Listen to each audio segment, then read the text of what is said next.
ನಮಸ್ಕಾರ. ಮುಖ್ಯಾಂಶಗಳು. ರೈತರ ನೆಪದಲ್ಲಿ ಜೆಡಿಎಸ್ ಕಾಂಗ್ರೆಸ್ ಮೈತ್ರಿ ಸರ್ಕಾರದಿಂದ ವೋಟ್ ಬ್ಯಾಂಕ್ ರಾಜಕಾರಣ.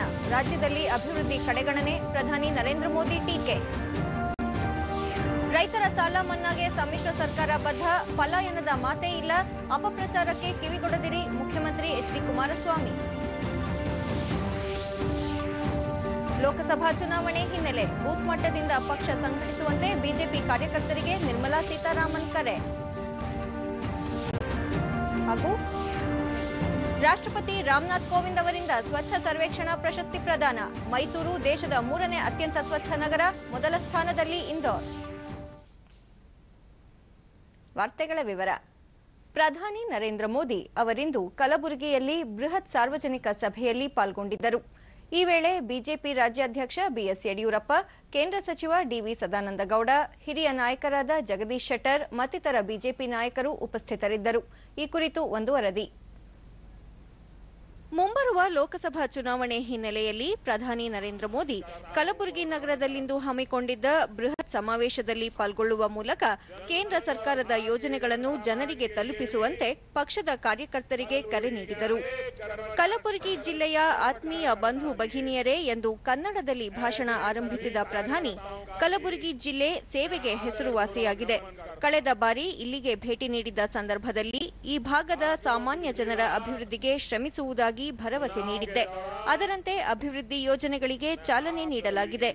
ಆದರೆ ಕರ್ನಾಟಕದಲ್ಲಿರುವ ಜೆಡಿಎಸ್ ಕಾಂಗ್ರೆಸ್ ಮೈತ್ರಿ ಸರ್ಕಾರ ಇಲ್ಲಿನ ಅಭಿವೃದ್ಧಿಯನ್ನು ಸಂಪೂರ್ಣ ಕಡೆಗಣಿಸಿದೆ ಎಂದರು. ದೇಶದಲ್ಲಿ ಕೇವಲ 6 ಇಎಸ್ಐ ಆಸ್ಪತ್ರೆಗಳಿದ್ದು, ಈ ಪೈಕಿ ಒಂದನ್ನ ಬೆಂಗಳೂರಿನಲ್ಲಿಂದು ಆರಂಭಿಸಲಾಗಿದೆ. ಇಲ್ಲಿ ವೈದ್ಯಕೀಯ ಕಾಲೇಜು ಆರಂಭಕ್ಕೆ 2009ರಲ್ಲೇ ನಿರ್ಧರಿಸಲಾಗಿತ್ತು. ಆದರೆ 2 ವರ್ಷಗಳಾದರೂ ಕಾರ್ಯ ಪ್ರಾರಂಭವಾಗಿರಲಿಲ್ಲ. ಆದರೆ ತಮ್ಮ ಸರ್ಕಾರ ಬಂದ ನಂತರ ಕಾಲೇಜು ಆರಂಭಕ್ಕೆ ಒತ್ತು ನೀಡುವ ಮೂಲಕ ಇಂದು ಕಾರ್ಯಗತಗೊಳಿಸಲಾಗಿದೆ ಎಂದರು. ಆದಾಯ ತೆರಿಗೆಯಲ್ಲಿ ಪಾವತಿಗೆ ವಿನಾಯಿತಿ ಕಲ್ಪಿಸುವ ಮೂಲಕ ಮಧ್ಯಮ ವರ್ಗದ ಕುಟುಂಬಗಳಿಗೆ ಹೆಚ್ಚು ಪ್ರಯೋಜನ ಒದಗಿಸಲಾಗಿದೆ. 5 ಲಕ್ಷ ರೂಪಾಯಿ ಆದಾಯ ವರ್ಗದಲ್ಲಿನ ದೇಶದ 3 ಕೋಟಿ ಜನರಿಗೆ ತೆರಿಗೆ ವಿನಾಯಿತಿ ನೀಡಲಾಗಿದೆ. ಅಸಂಘಟಿತ ವಲಯದ ಕಾರ್ಮಿಕರಿಗೆ ಶ್ರಮಯೋಗಿ ಮಾನ್ಧನ್ ಯೋಜನೆ ಜಾರಿಗೆ ತರಲಾಗಿದೆ. ಈ ಮೂಲಕ ಪಿಂಚಣಿ ಸೌಲಭ್ಯ ಕಲ್ಪಿಸಲಾಗಿದೆ ಎಂದು ಪ್ರಧಾನಿ ಹೇಳಿದರು. ಪ್ರಧಾನಮಂತ್ರಿ ಕಿಸಾನ್ ಸಮ್ಮಾನ್ ನಿಧಿ ಜಾರಿಗೆ ತರುವ ಮೂಲಕ ರೈತರ ಕಲ್ಯಾಣಕ್ಕೆ ಶ್ರಮಿಸಲಾಗಿದೆ. ಅದಕ್ಕಾಗಿ ಸುಮಾರು 75,000 ಕೋಟಿ ರೂಪಾಯಿ ಮೀಸಲಿಡಲಾಗಿದೆ. ಕರ್ನಾಟಕದಲ್ಲಿನ ಮೈತ್ರಿ ಸರ್ಕಾರ ರೈತರ ಅಭಿವೃದ್ಧಿ ಮರೆತಿದೆ. ಅನ್ಯ ರಾಜ್ಯದಲ್ಲಿ ರೈತರ ಖಾತೆಗೆ ನಗದು ಜಮಾ ಮಾಡಲಾಗುತ್ತಿದೆ. ಆದರೆ ರಾಜ್ಯ ಸರ್ಕಾರ ರೈತರ ಪಟ್ಟಿ ನೀಡದ ಕಾರಣ ಇಲ್ಲಿನ ಅನ್ನದಾತನಿಗೆ ಇದರ ಲಾಭ ಸಿಗುತ್ತಿಲ್ಲ. ಇಲ್ಲಿನ ರಾಜ್ಯ ಸರ್ಕಾರ ರೈತರಿಗೆ ಅನ್ಯಾಯ ಮಾಡುತ್ತಿದೆ ಎಂದು ಮೋದಿ ಟೀಕಿಸಿದರು. ವೋಟ್ ಬ್ಯಾಂಕ್ ರಾಜಕಾರಣಕ್ಕಾಗಿ ಕರ್ನಾಟಕ ಸರ್ಕಾರ ರೈತರ ಹೆಸರು ಹೇಳುತ್ತದೆ. ಆದರೆ ಅಧಿಕಾರಕ್ಕೆ ಬಂದ ಮೇಲೆ ರೈತರನ್ನು ಕಡೆಗಣಿಸುತ್ತಿದೆ. ಸಾಲ ಮನ್ನಾ ಹೆಸರಿನಲ್ಲಿ ರೈತರನ್ನು ವಂಚಿಸುವ ಕೆಲಸ ನಡೆಯುತ್ತಿದೆ. ರೈತರ ವಿರುದ್ಧವೇ ಪ್ರಕರಣಗಳು ದಾಖಲಾಗುವಂತಹ ಸನ್ನಿವೇಶ ಸೃಷ್ಟಿಯಾಗಿದ್ದು ವಿಷಾದನೀಯ ಎಂದರು. ಕೇಂದ್ರ ಸರ್ಕಾರದ ಅಭಿವೃದ್ಧಿಯ ವೇಗವನ್ನು ಸಹಿಸಿಕೊಳ್ಳಲು ಎದುರಾಳಿಗಳಿಗೆ ಸಾಧ್ಯವಾಗುತ್ತಿಲ್ಲ ಎಂದು ಹೇಳಿದ ಪ್ರಧಾನಿ, ಕರ್ನಾಟಕದಲ್ಲಿ ರೈತರ ಸಾಲ ಮನ್ನಾ ಮಾಡಿಲ್ಲ. ಮುಖ್ಯಮಂತ್ರಿ ಎಚ್.ಡಿ. ಕುಮಾರಸ್ವಾಮಿ ರೈತರು ಸೇರಿದಂತೆ ರಾಜ್ಯದ ಅಭಿವೃದ್ಧಿಯನ್ನು ಸಂಪೂರ್ಣವಾಗಿ ಕಡೆಗಣಿಸಿದ್ದಾರೆ ಎಂದು ಟೀಕಿಸಿದರು. कर्नाटक की जनता के बीच में छुरा भोंक करके सत्ता की गलियारे में पहुंची हुई कांग्रेस और रिमोट से चल रहे मुख्यमंत्री, इन्होंने कर्नाटक के किसानों की सूची अभी तक हमें पहुंचाई नहीं है। देश भर के किसानों को हमने पैसे पहुंचाए, लेकिन मैं कर्नाटक के किसानों को पैसे नहीं पहुंचा पाया। इसके गुनहगार, किसानों के दुश्मन ये आपके बेंगलुरु सरकार में बैठे। कर्नाटक का कोई भी किसान विरोधी लोगों को माफ नहीं करेगा।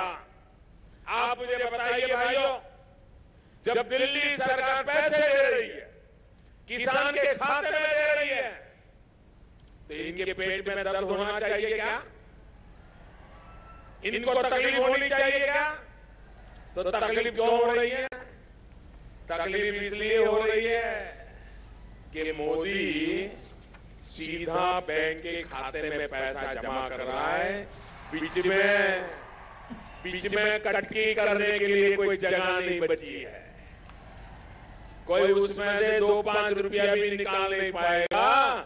अगर उसमें से कुछ मिलेगा नहीं तो करेंगे क्यों? ये भ्रष्टाचार के आदी लोग कर्नाटक के किसानों के साथ अन्याय कर रहे हैं। और मैं उनको कहना चाहता हूं, अगर कर्नाटक के किसानों के हक के बीच में वो दीवार बन के खड़े रहे तो कर्नाटक के किसान उस दीवार को ध्वस्त कर देंगे। ये मैं विश्वास से कहता हूं।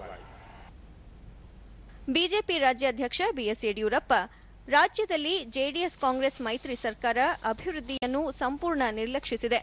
ಕೇಂದ್ರದಲ್ಲಿ ಪ್ರಧಾನಿ ನರೇಂದ್ರ ಮೋದಿ ನೇತೃತ್ವದಲ್ಲಿ ಬಿಜೆಪಿ ಮತ್ತೊಮ್ಮೆ ಅಧಿಕಾರಕ್ಕೆ ಬರಬೇಕಿದೆ.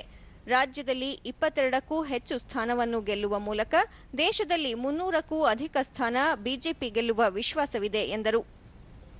ದೇಶದ ಆರ್ಥಿಕತೆಯನ್ನು ಹಾಳುವುದರ ಜೊತೆಗೆ ದೇಶದ 30 ಕೋಟಿ ಜನರಿಗೆ ಕಾಂಗ್ರೆಸ್ ಮತ್ತು ಯುಪಿಎ 10 ವರ್ಷಗಳ ಆಡಳಿತ ಹೇಸಿಗೆಯನ್ನು ಉಂಟು ಮಾಡಿತು.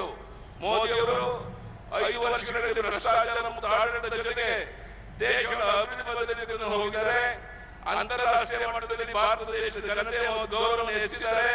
2014 ಪೂರ್ವದಲ್ಲಿ ಭಾರತ ಅಂತಾರಾಷ್ಟ್ರೀಯ ಅಭಿವೃದ್ಧಿ ಹೊಂದಿದ ದೇಶಗಳ America, Japan, France, China, great Britain ದೇಶಗಳ ದೇಶವನ್ನ ಅನುಮಾನದಿಂದ ನೋಡ್ತಾ ಇದ್ರು. ಆದರೆ ಈಗ ಪರಿಸ್ಥಿತಿ ಊಹೆಗೂ ನಿಲ್ಲದಷ್ಟು ದೇಶ ಬದಲಾಗಿದೆ. ಭಾರತ ಖ್ಯಾತಿ ಹೆಚ್ಚಿದೆ. ಪ್ರಧಾನಿ ನರೇಂದ್ರ ಮೋದಿ ಕಲಬುರಗಿಯಲ್ಲಿಂದು ವಿವಿಧ ಅಭಿವೃದ್ಧಿ ಯೋಜನೆಗಳಿಗೆ ಚಾಲನೆ ನೀಡಿದರು. ರಾಜ್ಯಪಾಲ ವಜೂಭಾಯಿ ವಾಲಾ, ಕೇಂದ್ರ ಸಚಿವ ಡಿವಿ ಸದಾನಂದಗೌಡ, ಬಿಜೆಪಿ ರಾಜ್ಯಾಧ್ಯಕ್ಷ ಬಿಎಸ್ ಯಡಿಯೂರಪ್ಪ ಹಾಗೂ ರಾಜ್ಯ ಬಿಜೆಪಿ ಘಟಕದ ಅನೇಕ ಪ್ರಮುಖ ನಾಯಕರು ಉಪಸ್ಥಿತರಿದ್ದರು. ಭಾರತ್ ಪೆಟ್ರೋಲಿಯಂನ ಕಲಬುರಗಿ ಡಿಪೋಗೆ ಪ್ರಧಾನಿ ಶಿಲಾನ್ಯಾಸ ನೆರವೇರಿಸಿದರು.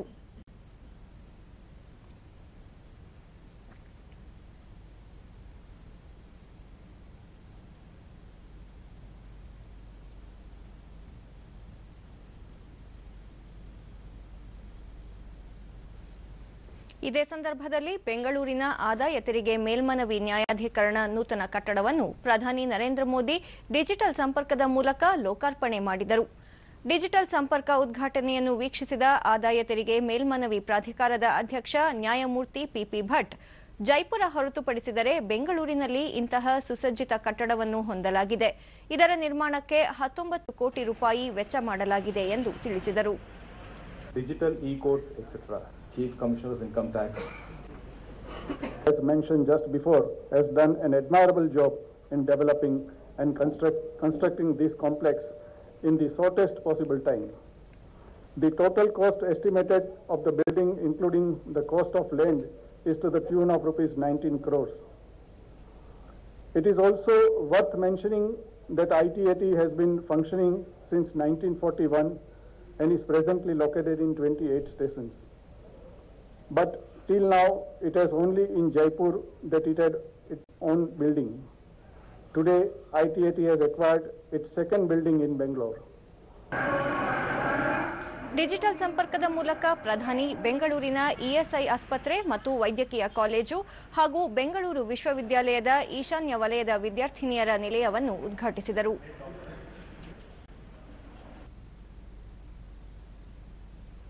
ಭೌತ ವಿಜ್ಞಾನದಲ್ಲಿ ನೊಬೆಲ್ ಪ್ರಶಸ್ತಿ ನಡೆದಾಡುವ ದೇವರೆಂದೇ ರಾಮಚಂದ್ರಪ್ಪ ಸಾಂಸ್ಕೃತಿಕ ಪ್ರಧಾನಮಂತ್ರಿಗಳ ಸ್ವಾಸ್ಥ್ಯ ಸುರಕ್ಷಾ ಯೋಜನೆಯಡಿ ನಿರ್ಮಾಣಗೊಂಡಿರುವ ಹುಬ್ಬಳ್ಳಿಯ ಕಿಮ್ಸ್ ಆಸ್ಪತ್ರೆಯ ಸೂಪರ್ ಸ್ಪೆಷಾಲಿಟಿ ಬ್ಲಾಕ್ ಅನ್ನು ಪ್ರಧಾನಿ ಕಲಬುರಗಿಯಲ್ಲಿ ರಿಮೋಟ್ ಗುಂಡಿ ಹೊಂದಿಸುವ ಮೂಲಕ ಉದ್ಘಾಟಿಸಿದರು.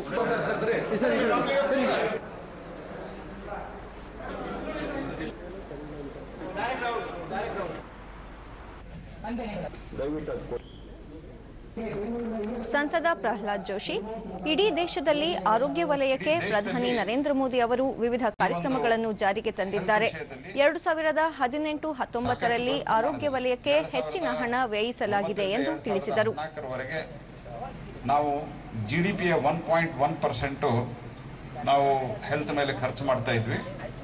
ಈಗ ಅಪ್ ಟು 2018 ನಾವು 2.2% ಆಫ್ ದಿ ಜಿಡಿಪಿಯನ್ನು ಯೂಸ್ ಮಾಡಿ, ಅಂದ್ರೆ ಪ್ರಧಾನಿ ನರೇಂದ್ರ ಮೋದಿ ಕಲಬುರಗಿಗೆ ಇಂದು ಭೇಟಿ ನೀಡಿದ್ದ ಸಂದರ್ಭದಲ್ಲಿ ಆಯುಷ್ಮಾನ್ ಭಾರತ ಯೋಜನೆಯ ಫಲಾನುಭವಿಗಳೊಂದಿಗೆ ಸಂವಾದ ನಡೆಸಿದರು. ಈ ವೇಳೆ ರಾಜ್ಯಪಾಲ ವಜೂಭಾಯಿ ವಾಲಾ, ಕೇಂದ್ರ ಸಚಿವ ಡಿವಿ ಸದಾನಂದಗೌಡ, ಬಿಜೆಪಿ ರಾಜ್ಯಾಧ್ಯಕ್ಷ ಬಿಎಸ್ ಯಡಿಯೂರಪ್ಪ ಮತ್ತಿತರರು ಉಪಸ್ಥಿತರಿದ್ದರು.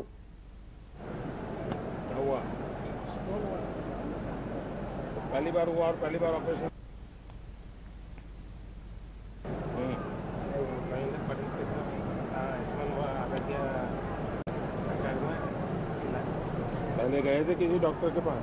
पहले भी बताया था सर, कितना खर्चा बोलते थे? नहीं, जड़ी बूटी को खाया, जड़ी बूटी थे और गरीबों को भी. ನಂತರ ಫಲಾನುಭವಿಗಳು ಆಯುಷ್ಮಾನ್ ಯೋಜನೆ ಜಾರಿಯಿಂದ ಬಡವರಿಗೆ ಆರೋಗ್ಯ ಕ್ಷೇತ್ರದಲ್ಲಿ ಭಾಗ್ಯ ಬಂದಂತಾಗಿದೆ. ಉಚಿತವಾಗಿ ಆರೋಗ್ಯ ತಪಾಸಣೆ ಹಾಗೂ ಶಸ್ತ್ರಚಿಕಿತ್ಸೆಗೆ ಈ ಯೋಜನೆ ನೆರವಾಗಿದೆ ಎಂದು ಸಂತಸ ಹಂಚಿಕೊಂಡರು. ನಮಗೆ ಆರಾಮಾಯ್ತು ರೀ, ದವಾಖಾನೆಗೆ ಹೋದೆವ್ರಿ, ಆಪರೇಷನ್ ಮಾಡಿದ್ರು, ಒಂದು ಸೆಂಟ್ ಹಾಕಿದ್ರಿ, ಆರಾಮಾಗ್ಯದ. देखिए साहब, हमारे को इंजेक्शन मिले, गोली मिले. आपको नेक कैंसर हुआ था सर, हमको गवर्नमेंट के तरफ से सब इलाज हो रहा है और लास्ट स्टेटमेंट है, इसके बाद हम उन्मुख होंगे. मुझे 6 महीने से किडनी स्टोन प्रॉब्लम था, कम नहीं हो रहा था वो डॉक्टर को बताने से. फिर यहाँ पर पार्टी नर्सिंग होम है ना, उधर रविंद्र पाटिल सर और स्मिता मैडम से मिले हम, मैं और मेरे पति मिलके. उधर ये स्कीम बहुत अच्छा लगा उनसे मिलके. इस स्कीम के बारे में सुन के बहुत बड़ी ये थी कि उनसे मिलना बोल, आज उनसे मिले, हमारा ये पूरा हो गया. हाँ, भाग्य है हमारा. उन्होंने ऐसे सब लोगों को ये करके एक मदद ही नहीं की, बल्कि उनको एक नया जीवन प्रदान किया है ये स्कीम बनाकर. हमारा हार्ट हुआ नहीं, आयुष्मान आरोग्य कर भारत में क्या भी हमारे पैसे खर्च नहीं हुआ. उन्हें से दवाखाने में सोप करे, फ्रीज करे, हमारे पैसा नहीं खर्च हुआ. हमारे ಬೇರೆ ಬೇರೆ ರೋಗಿಗಳಿಗೆ ಆಯಿತು, ಎಲ್ಲ ನಮ್ಮ ತಾಲೂಕಿನಲ್ಲಿ ಎಲ್ಲರಿಗೂ ಪೋಸ್ಟ್ನಲ್ಲಿ ಆಯುಷ್ಮಾನ್ ಭಾರತ್ ಕಾರ್ಡ್ ಬರ್ತಾ ಇದೆ. ಎಲ್ಲ ಮನೆಗೂ ತಲುಪ್ತಾ ಇದೆ. ಇನ್ನೂ ಕೆಲವರಿಗಿನ ಬಂದಿಲ್ಲ, ಬರ್ತಾ ಇವೆ ಅಂತ ಫ್ರೀ ಮೇ कराई अब बिल्कुल हराम हो. और प्रधानमंत्री मिलने से बच्चे बीमारी भी खलास हुआ, बिल्कुल हराम हो. ಇತ್ತೀಚೆಗಷ್ಟೇ ಶಾಸಕ ಸ್ಥಾನಕ್ಕೆ ರಾಜೀನಾಮೆ ನೀಡಿದ ಚಿಂಚೋಳಿ ಕ್ಷೇತ್ರದ ಕಾಂಗ್ರೆಸ್ ಶಾಸಕ ಡಾಕ್ಟರ್ ಉಮೇಶ್ ಜಾಧವ್ ಕಲಬುರಗಿಯಲ್ಲಿಂದು ಬಿಜೆಪಿಗೆ ಸೇರ್ಪಡೆಯಾದರು. ಪಕ್ಷದ ರಾಜ್ಯಾಧ್ಯಕ್ಷ ಬಿಎಸ್ ಯಡಿಯೂರಪ್ಪ ಸೇರಿದಂತೆ ಹಿರಿಯ ಮುಖಂಡರು ಜಾಧವ್ ಅವರನ್ನು ಪಕ್ಷಕ್ಕೆ ಬರಮಾಡಿಕೊಂಡರು. ನಂತರ ಉಮೇಶ್ ಜಾಧವ್, ಕಾಂಗ್ರೆಸ್ ಪಕ್ಷ ಕುಟುಂಬ ರಾಜಕಾರಣವನ್ನು ಪೋಷಿಸುತ್ತಿದೆ, ಹೀಗಾಗಿ ಆ ಪಕ್ಷವನ್ನು ತೊರೆದು ಬಿಜೆಪಿ ಸೇರ್ಪಡೆಯಾಗಿರುವುದು ಖುಷಿ ಕೊಟ್ಟಿದೆ. ದೇಶದಲ್ಲಿ ನರೇಂದ್ರ ಮೋದಿ ಮತ್ತೊಮ್ಮೆ ಪ್ರಧಾನಿಯಾಗಬೇಕು ಎನ್ನುವುದು ನಮ್ಮೆಲ್ಲರ ಆಶಯ ಎಂದರು.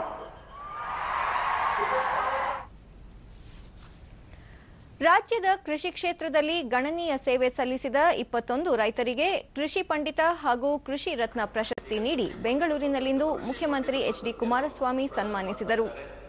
ಇವರು ಗೋಕಾಕ್ ಜಿಲ್ಲೆ ಬೆಳಗಾವಿ ಜಿಲ್ಲೆ ಗೋಕಾಕ್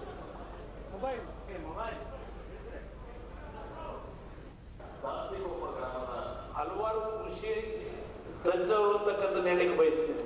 ಈ ವೇಳೆ ಅವರು ರೈತರ ಸಾಲ ಮನ್ನಾ ಮಾಡುವುದಾಗಿ ಮೈತ್ರಿ ಸರ್ಕಾರ ಪ್ರಕಟಿಸಿದ್ದು ಅದಕ್ಕೆ ಬದ್ಧರಾಗಿದ್ದೇವೆ. ಈ ವಿಷಯದಲ್ಲಿ ಯಾವುದೇ ಕಾರಣಕ್ಕೂ ಪಲಾಯನವಾದ ಮಾಡುವುದಿಲ್ಲ. ಸಾಲ ಮನ್ನಾ ವಿಷಯದಲ್ಲಿ ರೈತರು ಅಪಪ್ರಚಾರಕ್ಕೆ ಕಿವಿಗೊಡದಿರಿ. ಈ ವರ್ಷ ಮುಂಗಾರಿನಲ್ಲಿ 20,000 ಕೋಟಿ ರೂಪಾಯಿ ಹಾಗೂ ಹಿಂಗಾರಿನಲ್ಲಿ 13,000 ಕೋಟಿ ರೂಪಾಯಿ ಪ್ರಮಾಣದ ಬೆಳೆ ನಷ್ಟವಾಗಿದೆ. ಒಟ್ಟಾರೆ 33,000 ಕೋಟಿ ರೂಪಾಯಿ ಬೆಳೆ ರೈತರ ಕೈಗೆ ಬಂದಿದ್ದರೆ ಸಾಲ ಮನ್ನಾ ಮಾಡುವ ಪ್ರಮೇಯವೇ ಎದುರಾಗುತ್ತಿರಲಿಲ್ಲ. ಸಂಕಷ್ಟದಲ್ಲಿರುವ ರೈತರನ್ನು ಪಾರು ಮಾಡಲು ಸಾಲ ಮನ್ನಾ ಅಗತ್ಯ ಮತ್ತು ಅನಿವಾರ್ಯ ಎಂದರು. ಅಷ್ಟೇ ಅಲ್ಲ ನಮ್ಮ ಗುರಿ. ಇವತ್ತು ಒಂದು ಬಾರಿ ನಮ್ಮ ರೈತರ ಸಾಲ ಮನ್ನಾ ಮಾಡಲೇಬೇಕಾಗಿದೆ, ಅನಿವಾರ್ಯ. ಬಹಳ ಜನಕ್ಕೆ ಸಾಲ ಮನ್ನಾದಿಂದ ಏನು ಉಪಯೋಗ ಅಂತಕ್ಕಂಥದ್ದನ್ನು ಕೆಲವರು ಒತ್ತಡದಿಂದಲೂ ಮಾತನಾಡ್ತಾರೆ. ಆದರೆ ಈ ವರ್ಷವೇ ತಗೊಳ್ಳಿ, ನಾನು ಕಳೆದ 4-5 ವರ್ಷದ ಬಗ್ಗೆ ಚರ್ಚೆ ಮಾಡೋದು. ಈ ವರ್ಷ ಮುಂಗಾರಿನ ಬೆಳೆಯನ್ನ ನೀವೇನು ಬಿತ್ತನೆ ಮಾಡಿದ್ದೀರಿ, ಮಳೆಯ ಕೊರತೆಯಿಂದ ಸರ್ಕಾರದ ಮಹಾತ್ಮ ಗಾಂಧೀಜಿ ಗ್ರಾಮೀಣ ಉದ್ಯೋಗ ಖಾತ್ರಿ ಯೋಜನೆಯಡಿ ಕೇಂದ್ರದಿಂದ 939 ಕೋಟಿ ರೂಪಾಯಿ ಅನುದಾನ ಬರಬೇಕಿದೆ. ಕೂಲಿಕಾರರು ತೊಂದರೆ ಅನುಭವಿಸಬಾರದು ಎನ್ನುವ ಉದ್ದೇಶದಿಂದ ರಾಜ್ಯ ಸರ್ಕಾರವೇ ಹಣ ಪಾವತಿ ಮಾಡುತ್ತಿದೆ ಎಂದು ಹೇಳಿದರು. ಕೃಷಿ ಸಚಿವ ಎನ್ಎಚ್ ಶಿವಶಂಕರ ರೆಡ್ಡಿ ಕಾರ್ಯಕ್ರಮ ಉದ್ಘಾಟಿಸಿ ಸ್ಮರಣ ಸಂಚಿಕೆ ಬಿಡುಗಡೆ ಮಾಡಿದರು. ಈ ವೇಳೆ ಸಹಕಾರಿ ಮತ್ತು ವಾಣಿಜ್ಯ ಕ್ಷೇತ್ರದಲ್ಲಿನ 45,000 ಕೋಟಿ ರೂಪಾಯಿ ಸಾಲ ಮನ್ನಾ ಮಾಡಲು ಸರ್ಕಾರ ಕಟಿಬದ್ಧವಾಗಿದೆ. ರೈತರಿಗಾಗಿ ಕೃಷಿ ಭಾಗ್ಯ ಯೋಜನೆ ಸೇರಿದಂತೆ 10 ಹಲವು ಯೋಜನೆಗಳನ್ನು ಜಾರಿಗೆ ತರಲಾಗಿದೆ. ಕಳೆದ 18 ವರ್ಷಗಳಲ್ಲಿ 14 ವರ್ಷಗಳ ಕಾಲ ರಾಜ್ಯ ಬರಗಾಲಕ್ಕೆ ತುತ್ತಾಗಿದೆ. ಈ ವರ್ಷ ಹಿಂಗಾರು ಮತ್ತು ಮುಂಗಾರಿನಲ್ಲಿ ಬೆಳೆ ನಷ್ಟಕ್ಕೆ 4,500 ಕೋಟಿ ರೂಪಾಯಿ ಪರಿಹಾರ ನೀಡುವಂತೆ ಕೇಂದ್ರಕ್ಕೆ ಮನವಿ ಮಾಡಿದ್ದು, ಕೇಂದ್ರದಿಂದ 950 ಕೋಟಿ ರೂಪಾಯಿ ಮಾತ್ರ ಬಿಡುಗಡೆಯಾಗಿದೆ ಎಂದರು. ನೀರಾವರಿ ಮಾಡತಕ್ಕಂಥವರಿಗೆ ಎಷ್ಟು ದಿನದ ಪ್ರಯೋಜನ ಆಗಿದೆ ಅಂತಕ್ಕಂಥದ್ದು ತಮ್ಮೆಲ್ಲ ಗೊತ್ತಿರತಕ್ಕಂಥ ವಿಚಾರ. ಇವತ್ತು ರಾಜ್ಯದಲ್ಲಿ ಸುಮಾರು 2.5 ಲಕ್ಷ ಕೃಷಿ ಹೊಂಡಗಳನ್ನ ತಾವೆಲ್ಲ ಕೂಡ ರೈತರು ಸರ್ಕಾರದ ಸಹಾಯಧನದೊಂದಿಗೆ ಇವತ್ತು ಮಾಡಿಕೊಂಡಿದ್ದೇವೆ. ಬೇಸಾಯದಲ್ಲಿ ಸಾಕಷ್ಟು ಇವತ್ತು ಅದರಿಂದ ಅನುಕೂಲ ಆಗಿದೆ. ಮುಂಬರುವ ಲೋಕಸಭಾ ಚುನಾವಣೆ ಹಿನ್ನೆಲೆಯಲ್ಲಿ ಮೈಸೂರಿನಲ್ಲಿಂದು ಹಮ್ಮಿಕೊಂಡಿದ್ದ ಬಿಜೆಪಿ ಶಕ್ತಿ ಸಮಾವೇಶವನ್ನು ಮಾಜಿ ಸಚಿವ ವಿ. ಶ್ರೀನಿವಾಸ ಪ್ರಸಾದ್ ಉದ್ಘಾಟಿಸಿದರು. ಈ ವೇಳೆ ಬಿಜೆಪಿ ರಾಷ್ಟ್ರೀಯ ಸಂಘಟನಾ ಕಾರ್ಯದರ್ಶಿ ಸಂತೋಷ್, ಸಂಸದ ಪ್ರತಾಪ್ ಸಿಂಹ ಸೇರಿದಂತೆ ಪಕ್ಷದ ಅನೇಕ ಮುಖಂಡರು ಪಾಲ್ಗೊಂಡಿದ್ದರು. Mandya, Hassan, 4 with them, right? So 4 parliamentary constituencies and the booth level workers from each of ಕೇಂದ್ರ ರಕ್ಷಣಾ ಸಚಿವೆ ನಿರ್ಮಲಾ ಸೀತಾರಾಮನ್, ಲೋಕಸಭಾ ಚುನಾವಣೆಗೆ ಕೆಲವೇ ತಿಂಗಳು ಬಾಕಿ ಇರುವುದರಿಂದ ಬೂತ್ ಮಟ್ಟದಿಂದ ಪಕ್ಷವನ್ನು ಸಂಘಟಿಸಿ ಪಕ್ಷದ ಅಭ್ಯರ್ಥಿಯನ್ನು ಗೆಲ್ಲಿಸುವ ಜೊತೆ ದೇಶದಲ್ಲಿ ಮತ್ತೊಮ್ಮೆ ಬಿಜೆಪಿಯನ್ನು ಅಧಿಕಾರಕ್ಕೆ ತರಲು ಎಲ್ಲರೂ ಒಗ್ಗೂಡಿ ಹೋರಾಡುವ ಅಗತ್ಯವಿದೆ ಎಂದು ಕಾರ್ಯಕರ್ತರಿಗೆ ಕಿವಿಮಾತು ಹೇಳಿದರು. And I'd like to share a few thoughts. V. Srinivasa Prasad, ಪ್ರಧಾನಿ ನರೇಂದ್ರ ಮೋದಿ ನಾಯಕತ್ವದಲ್ಲಿ ಭಾರತ ವಿಶ್ವದ ಮುಂಚೂಣಿ ದೇಶಗಳಲ್ಲಿ ಗುರುತಿಸಿಕೊಂಡಿದೆ. 5 ವರ್ಷಗಳ ಕಾಲ ಸ್ಥಿರ ಸರ್ಕಾರ ನೀಡಿದ ಹೆಗ್ಗಳಿಕೆ ನರೇಂದ್ರ ಮೋದಿ ಅವರದ್ದು ಎಂದು ಹೇಳಿದರು. ಅವರೆಲ್ಲರೂ ಕೂಡ ಬಹಳ ಪ್ರಶಂಸೆಯ ಮಾತುಗಳಿದ್ದಾವೆ. 283 ಸ್ಥಾನಗಳು ಭಾರತೀಯ ಎನ್ಡಿಎನಲ್ಲಿ ಭಾರತೀಯ ಜನತಾ ಪಕ್ಷಕ್ಕೆ ಸ್ಪಷ್ಟವಾದಂಥ ಬಹುಮತ ಬಂತು. ಇನ್ನು ಅಂಗ ಪಕ್ಷಗಳು ಕೂಡ ಬಹಳಷ್ಟು ಶಿವಸೇನೆ ಇತರ ಪಕ್ಷಗಳೆಲ್ಲರೂ ಕೂಡ ಅವರಿಗೆ ಎನ್ಡಿಎನಲ್ಲಿ ಗೆದ್ದು ಬಂದಂಥದ್ದು. ಪ್ರತಾಪ್ ಸಿಂಹ, ಮೈಸೂರು ಲೋಕಸಭಾ ಕ್ಷೇತ್ರಕ್ಕೆ 11,000 ಕೋಟಿ ರೂಪಾಯಿಯಷ್ಟು ಅನುದಾನ ತಮ್ಮ ಅವಧಿಯಲ್ಲಿ ತರಲಾಗಿದ್ದು, ಇದು ಮತ್ತೊಮ್ಮೆ ಪಕ್ಷದ ಗೆಲುವಿಗೆ ಸಹಕಾರಿಯಾಗಲಿದೆ ಎಂದರು. ಈ ವೇದಿಕೆ ಮೇಲೆ ಉಪಸ್ಥಿತರಿರುವಂತಹ ನಮ್ಮ ನಂಜನಗೂಡು ಕ್ಷೇತ್ರದ ರಾಷ್ಟ್ರಪತಿ ರಾಮನಾಥ್ ಕೋವಿಂದ್ ದೆಹಲಿಯ ವಿಜ್ಞಾನ ಭವನದಲ್ಲಿಂದು 2019ರ ಸ್ವಚ್ಛ ಸರ್ವೇಕ್ಷಣಾ ಪ್ರಶಸ್ತಿಗಳನ್ನು ಪ್ರದಾನ ಮಾಡಿದರು. ದೇಶದ ಮಧ್ಯಮ ನಗರಗಳ ವರ್ಗದಲ್ಲಿ ಅತ್ಯಂತ ಸ್ವಚ್ಛ ನಗರವಾಗಿ ಮಧ್ಯಪ್ರದೇಶದ ಇಂದೋರ್ ಹೊರಹೊಮ್ಮಿದೆ. ಛತ್ತೀಸ್ಗಢದ ಅಂಬಿಕಾಪುರ 2ನೇ ಸ್ಥಾನ ಹಾಗೂ ಕರ್ನಾಟಕದ ಮೈಸೂರು 3ನೇ ಸ್ಥಾನ ಗಳಿಸಿದೆ. ಉಳಿದಂತೆ 10 ಲಕ್ಷಕ್ಕೂ ಅಧಿಕ ಜನಸಂಖ್ಯೆ ಹೊಂದಿರುವ ನಗರಗಳಲ್ಲಿ ಅಹಮದಾಬಾದ್ ಸ್ವಚ್ಛ ನಗರ ಪ್ರಶಸ್ತಿ ಪಡೆದುಕೊಂಡಿದೆ. 1 ಲಕ್ಷದಿಂದ 3 ಲಕ್ಷ ಜನಸಂಖ್ಯೆ ಹೊಂದಿರುವ ಪ್ರದೇಶಗಳ ವಿಭಾಗದಲ್ಲಿ ದೆಹಲಿಯ ಎನ್ಡಿಎಂಸಿ ಹಾಗೂ ಉಜ್ಜಯಿನಿಗೆ ಪ್ರಶಸ್ತಿ ಲಭಿಸಿದೆ. ಉತ್ತಮ ಸ್ವಚ್ಛತೆ ನಿರ್ವಹಣಾ ರಾಜ್ಯಗಳಲ್ಲಿ ಛತ್ತೀಸ್ಗಢಕ್ಕೆ ಮೊದಲ ಸ್ಥಾನ ದೊರೆತಿದ್ದು, ಜಾರ್ಖಂಡ್ಗೆ 2ನೇ ಸ್ಥಾನ ಹಾಗೂ ಮಹಾರಾಷ್ಟ್ರಕ್ಕೆ 3ನೇ ಸ್ಥಾನ ಲಭಿಸಿದೆ. ಸ್ವಚ್ಛ ರಾಜಧಾನಿಯಾಗಿ ಮಧ್ಯಪ್ರದೇಶದ ಭೋಪಾಲ್ ಪ್ರಶಸ್ತಿ ಗಳಿಸಿಕೊಂಡಿದೆ. ಸರ್ವಶ್ರೇಷ್ಠ ಗಂಗಾನಗರಿ ಪ್ರಶಸ್ತಿಯು ಉತ್ತರಾಖಂಡದ ಪಾಲಾಗಿದೆ. ಸ್ವಚ್ಛ ಸರ್ವೇಕ್ಷಣಾ ಪ್ರಶಸ್ತಿಗಾಗಿ ಒಟ್ಟು 4,237 ನಗರಗಳಲ್ಲಿ 28 ದಿನ ಡಿಜಿಟಲ್ ಸಮೀಕ್ಷೆ ಕೈಗೊಳ್ಳಲಾಗಿತ್ತು. ಪ್ರಶಸ್ತಿ ಪ್ರದಾನದ ಬಳಿಕ ರಾಷ್ಟ್ರಪತಿ ರಾಮನಾಥ್ ಕೋವಿಂದ್, ಅನೇಕ ಜನರು ಕೇವಲ ತಮ್ಮ ಹಾಗೂ ತಮ್ಮ ಮನೆಯ ಸ್ವಚ್ಛತೆಯ ಬಗ್ಗೆ ಮಾತ್ರ ಗಮನ ಹರಿಸುತ್ತಾರೆ, ಆದರೆ ಅಷ್ಟೇ ಆದ್ಯತೆಯನ್ನು ಸಾರ್ವಜನಿಕ ವಲಯದ ಸ್ವಚ್ಛತೆಗೂ ನೀಡಬೇಕಿದೆ. ಪ್ರಧಾನಿ ಮೋದಿ ನೇತೃತ್ವದ ಸರ್ಕಾರ ಆರಂಭಿಸಿದ ಸ್ವಚ್ಛತಾ ಅಭಿಯಾನ ಜಗತ್ತಿನ ಇತರ ರಾಷ್ಟ್ರಗಳಿಗೂ ಪ್ರೇರಣೆಯಾಗಿದೆ ಎಂದರು. ರಾಷ್ಟ್ರಪಿತ ಮಹಾತ್ಮ ಗಾಂಧೀಜಿ ಅವರು ಅನೇಕ ವಿಷಯಗಳಲ್ಲಿ ಮಾರ್ಗದರ್ಶನ ಮಾಡಿದ್ದು, ಸ್ವಚ್ಛತೆಗೂ ಸಹ ಆದ್ಯತೆ ನೀಡಿದ್ದರು. ಹೀಗಾಗಿ ಸ್ವಚ್ಛ ಸರ್ವೇಕ್ಷಣಾ ಪುರಸ್ಕಾರವಾಗಿ ಗಾಂಧಿ ಪ್ರತಿಮೆಯನ್ನು ನೀಡಲಾಗಿದೆ ಎಂದ ರಾಷ್ಟ್ರಪತಿ, ಶಾಲಾ ಪಠ್ಯಕ್ರಮದಲ್ಲಿ ಸ್ವಚ್ಛತೆ ವಿಷಯವನ್ನು ಅಳವಡಿಸಿಕೊಳ್ಳುವಂತೆ ಸಲಹೆ ನೀಡಿದರು. उनमें से एक पुरस्कार स्वच्छता पर ही केंद्रित था। स्वच्छता को एक सुनियोजित सामाजिक अभियान के रूप में आगे बढ़ाने के लिए सुलभ इंटरनेशनल को वर्ष 2016 के गांधी शांति पुरस्कार से सम्मानित किया गया। सितंबर 2015 में संयुक्त राष्ट्र द्वारा पूरे विश्व समुदाय के लिए अपनाए गए सस्टेनेबल डेवलपमेंट गोल्स में यह भी शामिल है कि सन 2030 तक स्वच्छता की सुविधाएं सबको उपलब्ध हों। खुले में शौच पूरी तरह समाप्त हो तथा बालिकाओं व महिलाओं तथा समाज के अन्य कमजोर वर्गों की स्वच्छता से जुड़ी आवश्यकताओं पर विशेष ध्यान दिया जाए। लेकिन उपरोक्त समय सीमा से बहुत पहले हमारे देश में 2 अक्टूबर 2019 तक यानी गांधी जी की 150वीं जयंती तक ही इन लक्ष्यों को प्राप्त कर लेने का संकल्प लिया गया है। ये हम सबके लिए प्रसन्नता की बात है। ಈಗ ಜಾಹೀರಾತು, ನಂತರ ವಾರ್ತಾ ಪ್ರಸಾರ ಮುಂದುವರಿಯುವುದು.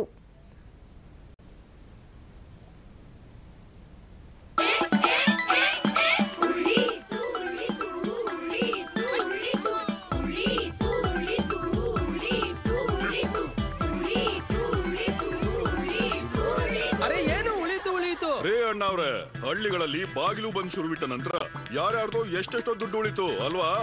ಅದು ಹೇಗೆ ಅಕ್ಕ ಅವ್ರೆ, ಇವ್ರಿಗೆ ಹೇಳಿ ಹೇಗೆ ಅಂತ.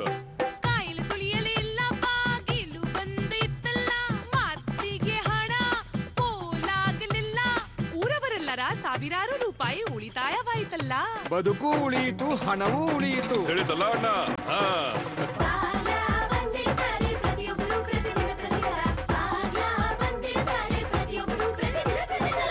ಭಾರತದ ಮನೆ ಮನೆಗಳಲ್ಲಿ ಶೌಚಾಲಯ ತೆರೆದಿದೆ. ಈಗ ತೆರೆದ ಜಾಗಕ್ಕೆ ಹೋಗೋದು ಬಂದ್ ಮಾಡಿ, ಬಾಗಿಲು ಬಂದ್. ನೆನಪಿರಲಿ, ಶೌಚಾಲಯದ ಬಳಕೆ, ನೋಡಿಕೊಳ್ಳುವಿಕೆ ಪ್ರತಿಯೊಬ್ಬರು ಪ್ರತಿದಿನ ಪ್ರತಿ ಸಲ. ಬೆಂಗಳೂರಿನ ವಿವಿಧ ಅಭಿವೃದ್ಧಿ ಕಾಮಗಾರಿಗಳಿಗೆ ಉಪಮುಖ್ಯಮಂತ್ರಿ ಡಾಕ್ಟರ್ ಜಿ ಪರಮೇಶ್ವರ್ ಇಂದು ಚಾಲನೆ ನೀಡಿದರು. ಬಳಿಕ ಅವರು ಕುಡಿಯುವ ನೀರಿನ ಯೋಜನೆ ಅನುಷ್ಠಾನಕ್ಕೆ ಯಾರೇ ಅಡ್ಡಿಪಡಿಸಿದರೂ ಯೋಜನೆಯನ್ನು ಅರ್ಧಕ್ಕೆ ನಿಲ್ಲಿಸದೆ ಸರ್ಕಾರದೊಂದಿಗೆ ಚರ್ಚಿಸಿ ಮುನ್ನಡೆಯುವಂತೆ ಅಧಿಕಾರಿಗಳಿಗೆ ಸಲಹೆ ನೀಡಿದರು. ನಗರದ ಉತ್ತರಹಳ್ಳಿ ಭಾಗದಲ್ಲಿ 24 ದಶಲಕ್ಷ ಲೀಟರ್ ಸಾಮರ್ಥ್ಯದ ನೆಲಮಟ್ಟದ ಜಲಾಗಾರ ನಿರ್ಮಾಣವಾಗಿ 2 ವರ್ಷ ಕಳೆದರೂ ಉದ್ಘಾಟನೆಯಾಗಿಲ್ಲ. ಕುಡಿಯುವ ನೀರಿನ ಯೋಜನೆಗೆ ತೊಂದರೆಯಾಗದಂತೆ ಕ್ರಮ ಕೈಗೊಳ್ಳುವ ಅಗತ್ಯವಿದೆ. ಬೆಂಗಳೂರು ವೇಗವಾಗಿ ಬೆಳೆಯುತ್ತಿದ್ದು ಕಾವೇರಿ 5ನೇ ಹಂತದ ಯೋಜನೆಯನ್ನು ಕೈಗೆತ್ತಿಕೊಳ್ಳಲಾಗುವುದು ಎಂದರು.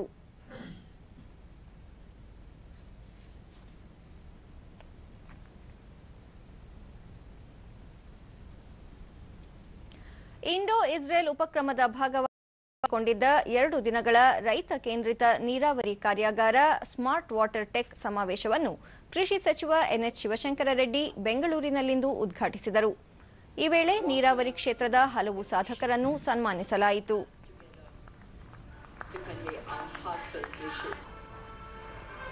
Highly efficient and productive new pressurized irrigation system with automated volumetric control for Madhya Pradesh. The project has a water reservoir capacity of, congratulations sir, Shri Vikas Raju. Congratulations sir. And next, Chitradurga ತಾಲೂಕಿನ ಸಿರಿಗೆರೆ ತರಳಬಾಳು ಮಠಕ್ಕೆ ಗೃಹ ಸಚಿವ MB Patil ಇಂದು ಭೇಟಿ ನೀಡಿದ್ದರು. ಬಳಿಕ police ಸಿಬ್ಬಂದಿ ಬಡ್ತಿ ಕುರಿತಂತೆ ಹೆಚ್ಚುವರಿ ಪೊಲೀಸ್ ಮಹಾನಿರ್ದೇಶಕ ರಾಘವೇಂದ್ರ ಔರಾದ್ಕರ್ ನೇತೃತ್ವದ ಸಮಿತಿ ನೀಡಿರುವ ವರದಿಯನ್ನು ಆದಷ್ಟು ಶೀಘ್ರ ಅನುಷ್ಠಾನಗೊಳಿಸಲು ರಾಜ್ಯ ಸರ್ಕಾರ ಬದ್ಧವಾಗಿದ್ದು, ನೀತಿ ಸಂಹಿತೆ ಬಳಿಕ ಮುಖ್ಯಮಂತ್ರಿಗಳ ಜೊತೆ ಚರ್ಚಿಸಿ ಸೂಕ್ತ ನಿರ್ಧಾರ ಕೈಗೊಳ್ಳಲಾಗುವುದು ಎಂದು ಹೇಳಿದರು. ಪೊಲೀಸ್ ಸಿಬ್ಬಂದಿ ರಜೆ ದಿನಗಳಲ್ಲೂ ಕಾರ್ಯನಿರ್ವಹಿಸುತ್ತಿದ್ದು ಅವರ ಜೀವನ ಮಟ್ಟ ಸುಧಾರಣೆಗಾಗಿ ಕೆಲ ಕ್ರಮಗಳನ್ನು ಕೈಗೊಳ್ಳಲಾಗುತ್ತಿದೆ ಎಂದರು. ರಜೆ ಸಿಗ್ತದೆ, ಹಬ್ಬ ಹುಣ್ಣಿಮೆ ಜಾತ್ರೆ ಗೀತ್ರದಲ್ಲಿ ಎಲ್ಲರಿಗೂ ರಜೆ ಸಿಗ್ತದೆ, ಹೆಂಡತಿ ಮಕ್ಕಳ ಜೊತೆ ಹೋಗ್ತಾರೆ. ಯಾವತ್ತು ಹಬ್ಬ ಇರ್ತದೆ, ರಂಜಾನ್ ಹಬ್ಬ ಇರ್ತದೆ, ಗಣಪತಿ ಹಬ್ಬ ಇರ್ತದೆ, ನಮ್ಮ ಪೊಲೀಸರು ಪಾಪ ಅಲ್ಲಿ ಡ್ಯೂಟಿ ಮಾಡ್ಬೇಕಾಗ್ತದೆ. ಅವಾಗನೇ ಇರುವಂತ ಗದ್ದಲ ಆಗೋದು ಅವಾಗನೇ. ಹೀಗಾಗಿ ಬಹಳ ಕಷ್ಟದ ಜೀವನವನ್ನು ಸಾಗಿಸ್ತಾ ಇದ್ದಾರೆ. ಅವ್ರಿಗೆ ರಿಸ್ಕ್ ಅಲವೆನ್ಸಸ್ ಆಗಲಿ ಮತ್ತೆ ಅವರ ಒಂದು ಜೀವನ ಮಟ್ಟವನ್ನು ಸುಧಾರಣೆ ಮಾಡಲಿಕ್ಕೆ ಏನೆಲ್ಲ ಕ್ರಮ ಕೈಗೊಳ್ಳಬೇಕು. ನಿಶ್ಚಿತವಾಗಿ ನಾನು ಮುಖ್ಯಮಂತ್ರಿಗಳ ಸಮಯ ಕೇಳಿದ್ದೀನಿ, ಇವತ್ತೂ ಕೂಡ ನಾನು ಸಮಯ ಕೇಳಿದ್ದೀನಿ ರಾಮಣ್ಣ ರೆಡ್ಡಿ ಅವರಿಗೆ ಚರ್ಚೆ ಮಾಡ್ತೀವಿ. ಗಣಿ ಲಾರಿಗಳಿಗೆ ಪ್ರತ್ಯೇಕ ಮಾರ್ಗ ನಿರ್ಮಿಸುವ ಕುರಿತು ತರಳಬಾಳು ಶಿವಾಚಾರ್ಯ ಸ್ವಾಮೀಜಿ ಅವರ ಸಲಹೆಯಂತೆ ಸಂಬಂಧಿಸಿದ ಇಲಾಖೆಗಳ ಮುಖ್ಯಸ್ಥರು ಹಾಗೂ ಮುಖ್ಯ ಕಾರ್ಯದರ್ಶಿಗಳ ಜೊತೆ ಚರ್ಚಿಸಿ ಪರಿಹಾರ ಕಂಡುಕೊಳ್ಳಲಾಗುವುದು ಎಂದು ತಿಳಿಸಿದರು. ಅಕ್ರಮ ಅದಿರು ಸಾಗಣೆಯಲ್ಲಿ ಪೊಲೀಸರು ಭಾಗಿಯಾಗಿರುವ ವಿಚಾರದಲ್ಲಿ ಯಾರೇ ತಪ್ಪಿತಸ್ಥರಿದ್ದರೂ ತನಿಖೆ ನಡೆಸಿ ಸೂಕ್ತ ಕ್ರಮ ಕೈಗೊಳ್ಳಲಾಗುವುದು ಎಂದರು. ರಾಜ್ಯ ಸರ್ಕಾರದಲ್ಲಿ ಬರ್ತದೆ, ಕೇಂದ್ರ ಸರ್ಕಾರದಲ್ಲಿ ಬರ್ತದೆ, ಮೋಸ್ಟ್ಲಿ ರೈಲ್ವೇಸ್ ಅಂದಮೇಲೆ ಕೇಂದ್ರ ಸರ್ಕಾರದಲ್ಲಿ ಬರ್ಬೋದು. ಈ ಎಲ್ಲ ಸಮಸ್ಯೆಗಳಿದಾವೆ. ಅದಕ್ಕೆ ಸಾಧ್ಯ ಆದರೆ ಈಗ ನೀತಿ ಸಂಹಿತೆ ಮುಂಚಿತ ಆಗೋದು ಬಹಳ ಕಷ್ಟ. ಇಲ್ಲಿ ಕರೆದ್ರೆ ನಾನು chief secretary mains and geology department. ಭಾರತೀಯ ಕೈಗಾರಿಕಾ ಒಕ್ಕೂಟದ 2019ರ ವಾಣಿಜ್ಯ ಶೃಂಗಸಭೆ ಬೆಂಗಳೂರಿನಲ್ಲಿಂದು ನಡೆಯಿತು. ಭಾರಿ ಮತ್ತು ಮಧ್ಯಮ ಕೈಗಾರಿಕಾ ಸಚಿವ ಕೆಜೆ ಜಾರ್ಜ್, ಬೆಂಗಳೂರು ಹಿಂದೆಂದಿಗಿಂತಲೂ ಅತಿ ಹೆಚ್ಚು ವೇಗವಾಗಿ ಬೆಳೆಯುತ್ತಿದ್ದು, ಇದಕ್ಕೆ ಅನುಗುಣವಾಗಿ ಅಗತ್ಯ ಮೂಲಭೂತ ಸೌಕರ್ಯವನ್ನು ಒದಗಿಸಲಾಗುತ್ತಿದೆ. ಪ್ರಮುಖವಾಗಿ ವಿಮಾನ ನಿಲ್ದಾಣ ಸಂಪರ್ಕಕ್ಕಾಗಿ ಪೆರಿಫೆರಲ್ ರಸ್ತೆ ಹಾಗೂ ಮೆಟ್ರೋ ರೈಲು ಮಾರ್ಗವನ್ನು ನಿರ್ಮಿಸಲಾಗುತ್ತಿದೆ ಎಂದು ಹೇಳಿದರು. Started the innovative idea and we got the commitment. I think that we already started this. Another thing is we have already planned for the airport connectivity also. You must understand, this peripheral ring road means a semi-circle. Already we got this road with this private. Is coming less than 3%. Biocon ಮುಖ್ಯಸ್ಥೆ ಕಿರಣ್ ಮಜುಮ್ದಾರ್, ಬೆಂಗಳೂರಿನಲ್ಲಿ ಜನಸಂಖ್ಯೆಯ 20% ಮಂದಿ software ವಲಯದಲ್ಲಿ ಕೆಲಸ ಮಾಡುತ್ತಿದ್ದಾರೆ. ಬೆಂಗಳೂರು ಜಾಗತಿಕವಾಗಿ ಅತ್ಯಂತ ಹೆಚ್ಚು ತಂತ್ರಜ್ಞಾನ ವಲಯವಾಗಿ ಬೆಳೆಯುತ್ತಿದೆ ಎಂದು ತಿಳಿಸಿದರು.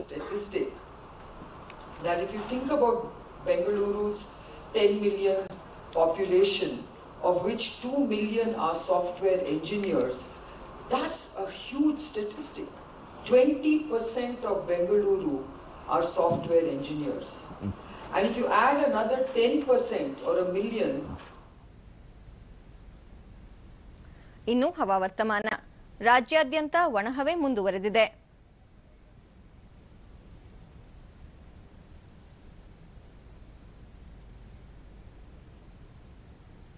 ಕಲಬುರಗಿಯಲ್ಲಿ ಗರಿಷ್ಠ 39.1 ಡಿಗ್ರಿ ಸೆಲ್ಸಿಯಸ್ ತಾಪಮಾನ ದಾಖಲಾಗಿದೆ.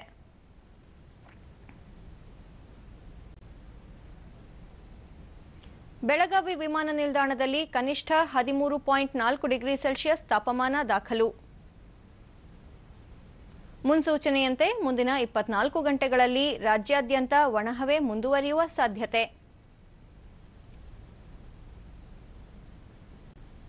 ಬೆಂಗಳೂರು ಹಾಗೂ ಸುತ್ತಮುತ್ತ ಶುಭ್ರ ಆಕಾಶ. ಗರಿಷ್ಠ 35, ಕನಿಷ್ಠ 22 ಡಿಗ್ರಿ ಸೆಲ್ಸಿಯಸ್ ತಾಪಮಾನ ದಾಖಲು ನಿರೀಕ್ಷೆ.